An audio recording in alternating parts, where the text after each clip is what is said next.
Muy buenas Vivers, soy Ismael, vuestro profesor de matemáticas, física y dibujo técnico. Y pues nada, hoy os traigo la solución de física EBAU de esta convocatoria de junio. Así que vamos a ver un poquito cómo fueron las preguntas y pues también un poco vamos a hablar sobre qué preguntas hubiera hecho yo en este caso. Vale, vamos a comenzar con la opción A, ¿vale? Ya sabéis que la estructura de EBAU de física en EBAU es bastante parecida en general en todos los exámenes, por no decir que es la misma, ¿vale? Lo único que cambian son algunos ejercicios, alguna vez pues ponen de un tema o de otro, ¿no? Pero siempre hay un ejercicio de gravitación, uno de campo eléctrico, etcétera. Así que en este caso, pues bueno, primero empezamos con la primera pregunta, que siempre va a ser de campo gravitatorio, y me dan un satélite de una constelación de satélites de 150 kilogramos de masa y se encuentra en una órbita circular, que es un dato muy importante. Cuando hagáis ejercicios, tened en cuenta que órbita circular es un dato a tener en cuenta, ya que hay algunas fórmulas que podemos emplear gracias a esto. A una altura de 1200 kilómetros sobre el nivel del mar. Me piden la energía potencial gravitatoria y cinética que tiene el satélite en su órbita.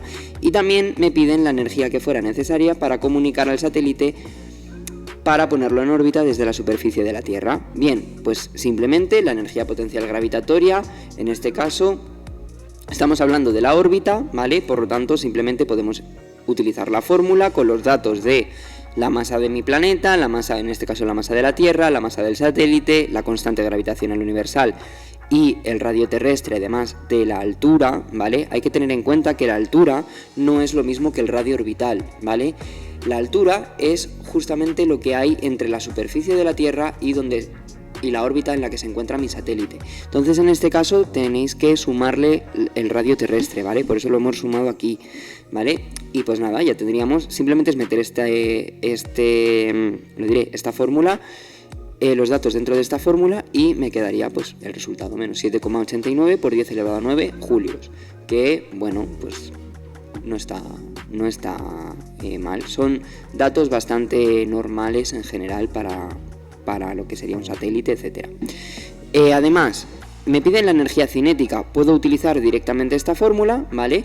Hay que tener en cuenta que yo no conozco la velocidad orbital, pero la puedo calcular, ¿vale? La puedo calcular teniendo en cuenta que, como es una órbita circular, puedo igualar perfectamente fuerza centrífuga a fuerza centrípeta y de una manera muy sencilla puedo obtener este resultado de aquí, ¿vale? Puedo obtener esta ecuación para la velocidad, ¿de acuerdo? Simplemente sustituyo la velocidad y llego a esta expresión de aquí, ¿vale? Igual, sustituyendo los datos, llego a la solución de energía cinética. Para la energía que tiene el satélite en la órbita, simplemente hay que sumar la energía potencial y la energía... Bueno, en este caso me piden la energía necesaria para poner al satélite en órbita, ¿de acuerdo? A eso se le llama energía de satelización o trabajo de satelización. Y simplemente lo que hay que hacer es restar la energía de la órbita menos la energía que tenemos inicialmente en la superficie. En la órbita, ¿qué energía tenemos? Pues muy fácil, la energía mecánica de la órbita, que es la suma de la cinética y la potencial con su signo, ¿de acuerdo?, del apartado anterior, porque justamente en el apartado anterior hemos calculado esas energías.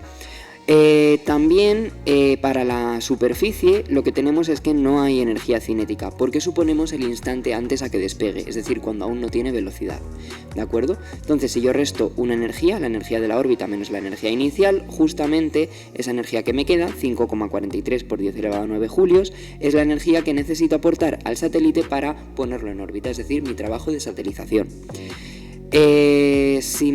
Bueno, vamos con la pregunta 2. En este caso me dan una pregunta de ondas, que es una pregunta bastante clásica, ya que me están pidiendo, me dan ciertos datos. En este caso me dicen el sentido en el que viaja mi onda transversal, me dan el periodo de oscilación y la elongación máxima de cualquier punto de la cuerda, y además me dan la distancia mínima entre dos puntos cualesquiera con la cuerda, me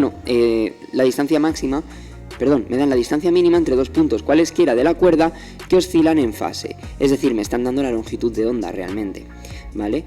También me dan unas condiciones de tiempo, es decir, que en un instante tenemos una elongación, en un instante Un punto situado en una posición tiene cierta elongación, ¿vale? Y una velocidad de oscilación determinada. ¿Eso para qué me sirve? Sobre todo para determinar la fase de mi onda. En el primer apartado me piden la frecuencia angular y la velocidad de propagación de la onda. Bueno, pues no tengo ningún problema, porque realmente me están dando el periodo, en este caso, me están dando el periodo de oscilación, que es este de aquí. Por lo tanto, yo puedo obtener la frecuencia angular por medio de esta fórmula y obtendría que es esta expresión de aquí, ¿vale? Que si queréis, esto se puede escribir también como 500 pi radianes por segundo, pero realmente da lo mismo como lo pongáis, ¿vale? De ambas maneras está correcto. Además, me piden la velocidad de propagación de la onda. En este caso, la velocidad de propagación de la onda, conociendo el periodo y conociendo la longitud de onda, que es 0,25, ¿no? Simplemente tengo que dividir ese 0,25 metros entre el periodo que me dan también en el enunciado y ya habré obtenido la velocidad de propagación. Hay que tener en cuenta que velocidad de propagación y velocidad de oscilación no es lo mismo. Velocidad de propagación es hacia dónde se propaga la energía, velocidad de oscilación es si sube o si baja, la velocidad a la que sube y a la que baja cada punto de mi cuerda, ¿vale? La velocidad a la que oscila.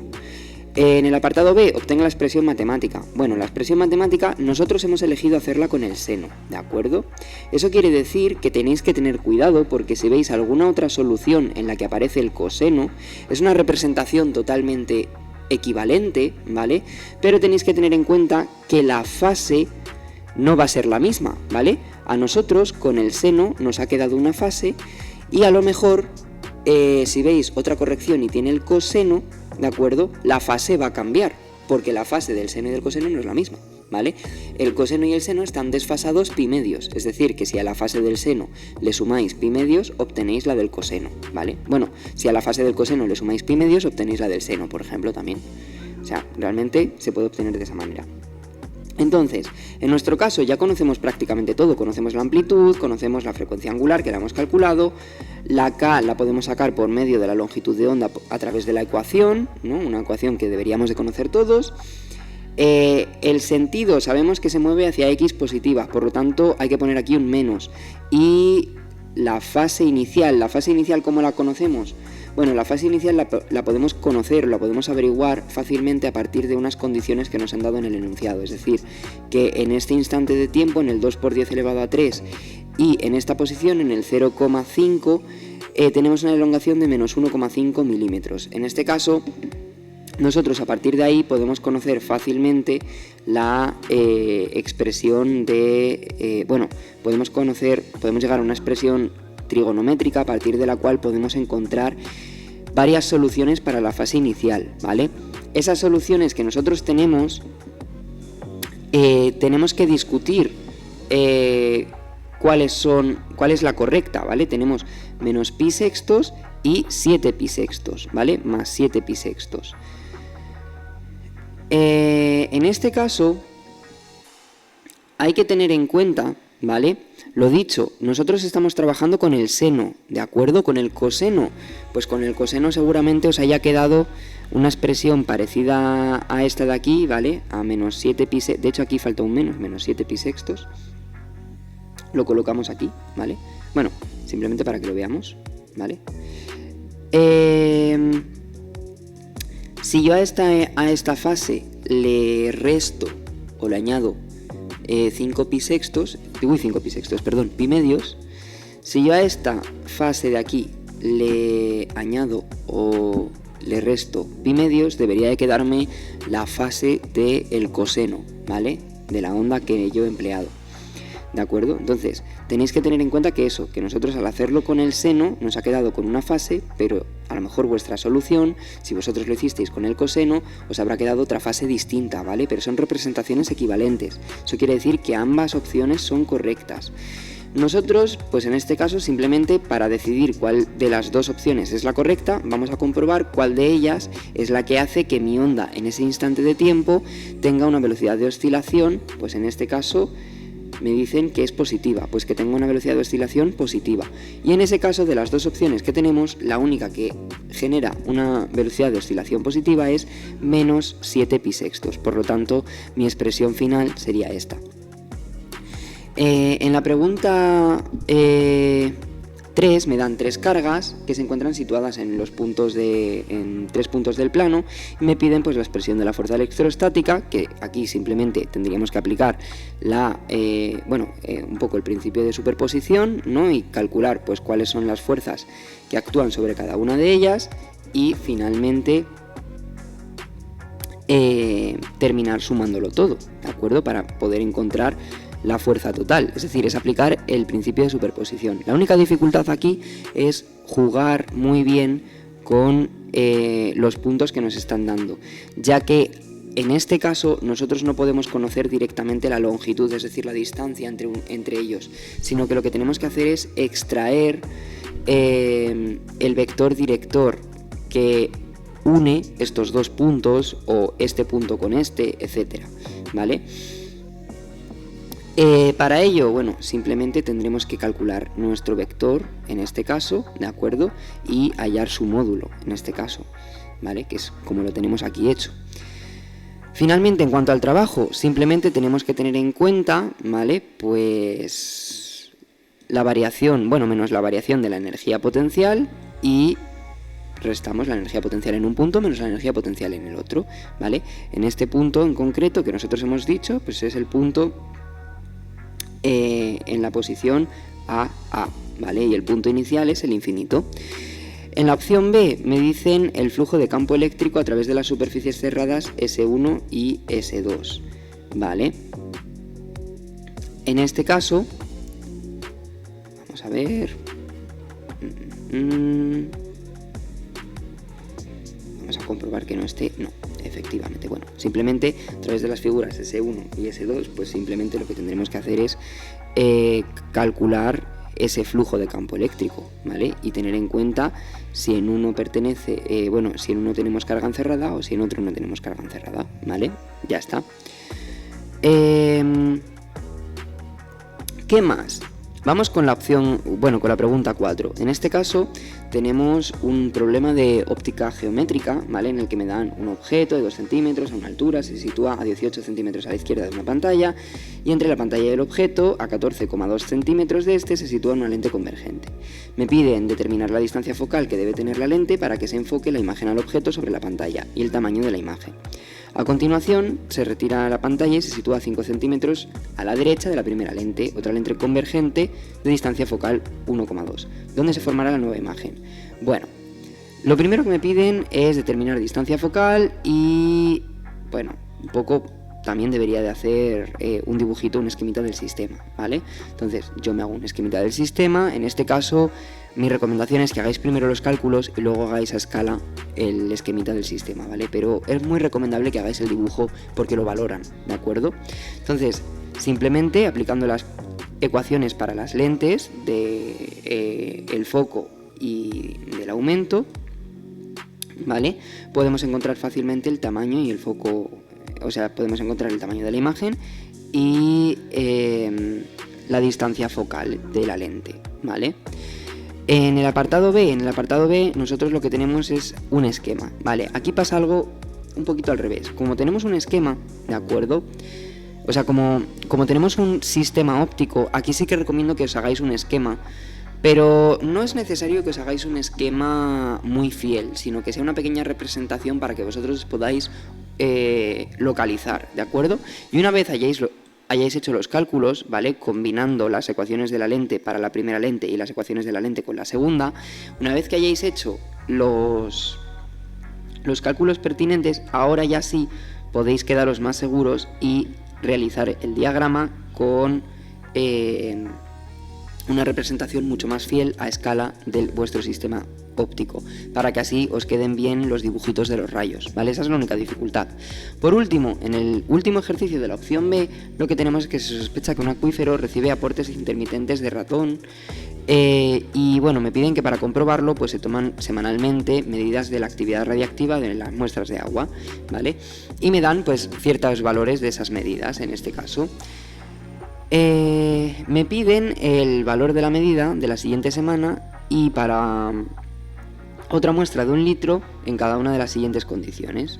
En este caso me piden si no hubiese ningún aporte de 222, de radón 222 en el transcurso de esa semana. Pues simplemente tendríamos que tener en cuenta que no hay nuevo aporte de ese material, por lo tanto la cantidad que teníamos digamos, al empezar la semana sería la cantidad que tendríamos al final de la semana anterior, ¿de acuerdo? Es decir, no hay ningún aporte de materia, por lo tanto no tenemos que hacer ninguna ecuación diferencial ahí rara. Simplemente consideramos que el número de nucleones inicial pues es igual al número de nucleones que nosotros teníamos al final de esa semana, ¿de acuerdo? Y pues ya está, simplemente es meter las fórmulas, meter los datos en las fórmulas y no habría ningún problema, ¿vale? A partir de ahí podemos calcular la actividad fácilmente. Me dicen que si en el cuarto día de esa semana la concentración en el acuífero experimentase un aumento súbito, vale, pues en ese caso hemos realizado un aporte, ¿de acuerdo? Entonces tenemos que calcular ese nuevo valor del aporte, es decir, tenemos que calcular un poco qué variación en materia, ¿vale? ¿Qué variación en materia hemos tenido a lo largo de esa semana? Porque al final ha habido un aporte y eso ha hecho que aumente el número de nucleones y por lo tanto la actividad a final de la semana medida no va a poderse calcular a partir del material restante de la semana anterior, como pasaba en el apartado A, ¿vale? Simplemente es tener en cuenta eso, ¿vale? Es un ejercicio, el apartado B es un ejercicio un poquito más extraño que el apartado A, que es bastante más típico, pero ya digo, simplemente lo único que tenéis que hacer es calcular la nueva cantidad de núcleos que teníais en el cuarto día y así poder calcular la actividad, ¿de acuerdo? Vamos con la opción B. En la opción B me hablan, pues nada, de una película, me hablan de un anuncio, perdón. En el primer ejercicio es un ejercicio de gravitación en el que me hablan de una película, de un satélite militar orbitando, etcétera, que, en este caso me piden pues la velocidad orbital de ese satélite y el tiempo que tarda en dar una vuelta completa alrededor de la Tierra, y me dicen pues que desprecie la interacción gravitatoria de la Luna. Pues simplemente voy a suponer que tiene una órbita circular, calculo la velocidad orbital a partir de la fórmula general, ¿vale? Pero tenéis que tener en cuenta que aunque nosotros aquí hayamos escrito solamente la fórmula, es muy recomendable, ¿vale?, que pongáis la deducción de esta expresión de aquí, ¿vale?, igualando la fuerza gravitatoria a la fuerza centrípeta, porque de cara a EBAU sí que normalmente esto suele entrar dentro de los criterios de corrección, ¿de acuerdo? Después me piden además el tiempo que tarda en dar una vuelta completa, pues sería simplemente conociendo la longitud de la circunferencia descrita, ¿vale?, como 2pi por el radio, y conociendo la velocidad podemos conocer el intervalo de tiempo que ha tardado en recorrer esa circunferencia, ¿vale? El resultado en unidades del sistema internacional. Vale. En el apartado B me dicen, que el satélite va a caer y queremos evitarlo, tenemos que impulsarlo hacia la Luna, etcétera, ¿no? Y me piden determinar la distancia del satélite al centro de la Tierra, a la que tendrá que llegar el satélite, ¿vale?, para que el efecto del campo gravitatorio lunar sea superior al del campo gravitatorio terrestre. Pues es muy fácil, este punto es justamente el punto de equilibrio, es decir, el punto en el que la atracción gravitatoria y la atracción lunar son iguales. Pues por ello simplemente igualamos ambos valores de fuerza gravitatoria terrestre y fuerza gravitatoria lunar y calculamos el valor del punto X, ¿vale? No tiene mucho más misterio, pero sí que es recomendable que os hagáis un esquema. En el apartado B2, ¿vale?, me hablan de sonido. En este caso me dicen que tengo un observador que se encuentra a ciertos metros de una fuente puntual y emite en todas direcciones. Se emite un nivel de intensidad sonora. Ojo, nivel de intensidad e intensidad no es lo mismo, acordaos, ¿vale? Nivel de intensidad son decibelios, se mide en decibelios. Intensidad se mide en vatios partido de metro cuadrado, ¿vale? Me piden la intensidad sonora recibida por el observador, ¿vale? Es decir, no sería este 53, lo tenéis que calcular, y la potencia. Pues nada, simplemente de la fórmula para el nivel de intensidad podemos despejar, conociendo la intensidad umbral, el valor de la intensidad en vatios partido de metros cuadrados. Y ya que sabemos que es una superficie esférica, el frente de ondas de mi onda sonora, pues simplemente sé que la intensidad será igual a la potencia partido de la superficie de esa esfera. Como conozco la intensidad y puedo calcular fácilmente la superficie de la esfera de radio 3 metros, multiplicando ambos valores obtengo la potencia, simplemente. En el apartado B me dice la distancia a la que se debe situar para que el nivel de intensidad sonora percibido se reduzca a una cuarta parte. Pues nada, aquí en este caso simplemente tenemos que tener en cuenta que el nivel de intensidad se dividirá entre 4 y a partir de ahí pues podemos describir y encontrar el valor de la intensidad, no hay ningún problema. En el ejercicio 3, ¿vale? Me dan un ejercicio de campo magnético, en este caso de partículas en el seno de un campo magnético. Me dan un ion de helio cargado que se sitúa inicialmente en reposo dentro de una región del espacio donde existe un campo eléctrico homogéneo, ¿vale? Dirigido a lo largo del eje X. Me piden calcular la aceleración que experimenta el ion en el instante inicial y además me pide determinar la fuerza total del ion si a los 20 microsegundos de ser depositado se aplica en un campo magnético homogéneo.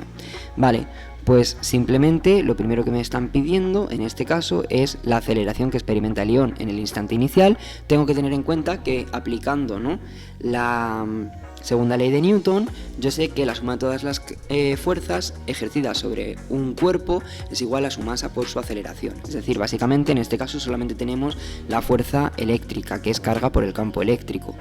Y eso tiene que ser igual a masa por aceleración. La mítica fórmula que a mí me gusta tener, esta regla mnemotécnica, que es quema, simplemente, ¿vale? Es una forma fácil de acordarse de esta fórmula. Despejando de aquí la aceleración, podemos encontrar fácilmente su valor y pues ya está, ¿vale? En el apartado B me piden la fuerza total sobre el ion y en este caso la fuerza total sobre el ion, para empezar primero tengo que utilizar la ley de Lorentz, ¿vale?, para poder calcular la fuerza debido al campo eléctrico y al campo magnético, ¿vale? Necesito calcular la fuerza electromagnética, es decir, la suma de la fuerza eléctrica más la fuerza magnética. Pero he de tener en cuenta que no me están dando la velocidad, me están diciendo que a los 20 microsegundos de ser depositado se aplica un campo magnético homogéneo tal, etcétera. Vale, yo necesito calcular la velocidad, en este caso, de mi partícula, ¿de acuerdo? Por lo tanto, yo sé que la velocidad es aceleración por tiempo, luego necesito poderlo calcular a partir del dato del ejercicio anterior, ¿vale? En la pregunta 4, ¿vale?, es un prisma en este caso. Al ser un prisma hay que jugar mucho, sobre todo con geometría, y tener muy claro cómo se dibuja. Mi consejo es que de cara a los que os vayáis a preparar esta asignatura, de cara al año que viene, os hagáis unos cuantos ejercicios y os hagáis varios esquemitas de las fórmulas del prisma, ya que lo vais a tener bastante más fácil, ¿vale? Al final, nada, simplemente se pueden calcular por ley de Snell el prisma, el angular se puede calcular por ley de Snell sin ningún problema, ¿de acuerdo? Y para B, en este caso, habría falta hacer un esquema y jugar con los ángulos para poder aplicar la ley de Snell, en este caso, ¿vale? En el apartado B me dicen, me están pidiendo que ocurra ángulo límite sobre la cara de salida del prisma, ¿de acuerdo? Pues en este caso tengo que considerar la situación de ángulo límite. Yo ya sé que el ángulo transmitido, en el ángulo del haz transmitido, el que logra traspasar la interfase, va a ser de 90 grados respecto de la normal, y también me va a permitir a mí calcular en este caso la ley por medio de ley de Snell, ¿vale? Y haciendo este esquemita me va a permitir a mí calcular justamente el ángulo límite sobre esta cara de aquí, ¿vale? Simplemente eso. Por último, en el último ejercicio, este es muy curioso porque aparte de que nos dan una fórmula, un dato aquí un poco, un dato concreto, ¿vale? Realmente la opción B se podía responder perfectamente sin necesidad de leer esto, ¿vale? Sin necesidad de utilizar la tabla, se podía responder también de manera correcta, ¿vale? Sí que es verdad que al poneros la tabla, ellos lo que quieren es que le deis también el valor, ¿vale? En este caso, yo ya sé que para 2,5 la intensidad o sea, la intensidad de corriente será 10, pues si reduzco los fotones a la mitad será 5, ahora lo explicaré. Pero realmente podríais explicarlo de palabra y también hubierais tenido prácticamente todos los puntos, o por no decir todo el puntaje, ¿vale? Entonces, en este caso me dicen: para estudiar el efecto fotoeléctrico se registra la intensidad de corriente entre cierto metal emisor de fotoelectrones y una placa en función del potencial eléctrico aplicado entre ambos, mientras se ilumina el metal fotoemisor con un cierto haz de luz. La gráfica adjunta muestra los datos de luz, 379 nanómetros y 544 nanómetros, donde se observan potenciales de frenado de 2,5 voltios y 1,5 voltios. Vale, lo primero que me piden es, a partir de los potenciales de frenado, obtener el valor de la constante de Planck. Y luego me preguntan pues qué pasaría si la intensidad de mi haz de luz se reduce a la mitad, qué pasaría con, en este caso, el potencial de frenado y con la intensidad de corriente máxima. Vale, pues con el potencial de frenado obtener la constante de Planck. Yo puedo, por medio de la fórmula de efecto fotoeléctrico, ¿no?, y aplicando la fórmula a las dos longitudes de onda, puedo despejar, montando un sistema de ecuaciones, una versión aproximada de la constante de Planck, ¿vale? Lo he dicho, es una versión aproximada, eso quiere decir que puede haber problemas pues de redondeos, etcétera, ¿vale? No tiene por qué ser exactamente la constante de Planck, pero sí muy cercana a ella, ¿vale? Muy cercana a ella, que varíe algún decimal como mucho. En el apartado B, pues si yo reduzco a la mitad la cantidad de fotones que hay, o sea, si yo reduzco a la mitad la intensidad de mi haz de luz, reduzco a la mitad también la cantidad de fotones que tengo incidiendo sobre el metal. En este caso, respecto al potencial, en este caso me preguntaban primero con el potencial de frenado. El potencial de frenado vemos que no depende de la intensidad, depende de la energía de cada fotón incidente y del trabajo de extracción. El trabajo de extracción depende del material, depende del tipo de material directamente. Y la energía de los fotones, a ver, cuando yo reduzco a la mitad la intensidad de un haz, lo que estoy haciendo es reducir a la mitad la cantidad de fotones, pero no reduzco la energía que transporta cada uno de ellos ni su longitud de onda. Por lo tanto, los fotones incidentes van a tener la misma energía que el haz original, por lo tanto no va a verse variado su potencial de frenado. Sin embargo, la intensidad de corriente sí, ¿vale? ¿Por qué? La intensidad de corriente, si yo supongo que hay una eficiencia del 100%, es decir, que el 100% de los fotones del haz extraen fotoelectrones, ¿de acuerdo? Si yo reduzco a la mitad la cantidad de fotones que están incidiendo sobre mi material, estoy reduciendo a la mitad la cantidad de fotoelectrones que estoy generando. Eso quiere decir que tengo la mitad de electrones en movimiento, por lo tanto su intensidad de corriente será la mitad, ¿vale? Esa sería la respuesta que habría que poner, y aprovechando que me daban la tabla, pues también podríais haber añadido, pero ya digo, esto es más bien un extra porque bien explicado tampoco sería necesario, pero debería de tomar el valor, pues si en 2,5 voltios toma un valor de entre 1,5 y 2,5 toma un valor de 10, el valor máximo ahora sería la mitad, sería de 5, porque básicamente tenemos la mitad de fotoelectrones en movimiento, ¿de acuerdo? Pues nada, esto sería simplemente un poco todos los ejercicios. En este caso, ¿yo qué ejercicios hubiera hecho? A ver, yo hubiera evitado personalmente el del prisma por evitar problemas de geometría. Hubiera hecho los ejercicios de gravitación, que son bastante comunes, el de óptica, de la opción, o sea, yo hubiera hecho los dos de gravitación, el de cargas sin ningún problema, hubiera hecho también el de óptica geométrica de la opción A, ¿de acuerdo? Y yo creo que esos serían un poco todos más o menos los que, si me hubiera sobrado alguno, a lo mejor alguno lo hubiera intercambiado también. Bueno, el de ondas también sería una buena opción, y la pregunta B5, ¿vale? El del efecto fotoeléctrico también es bastante sencillito y bastante rápido de hacer. Pues nada, esto ha sido un poco la revisión del examen. Hemos visto un poco por encima cómo han sido los ejercicios, cómo habría que resolverlos. Este PDF lo tenéis subido a nuestra plataforma, en nuestro blog, ¿vale? En luis-vives.es.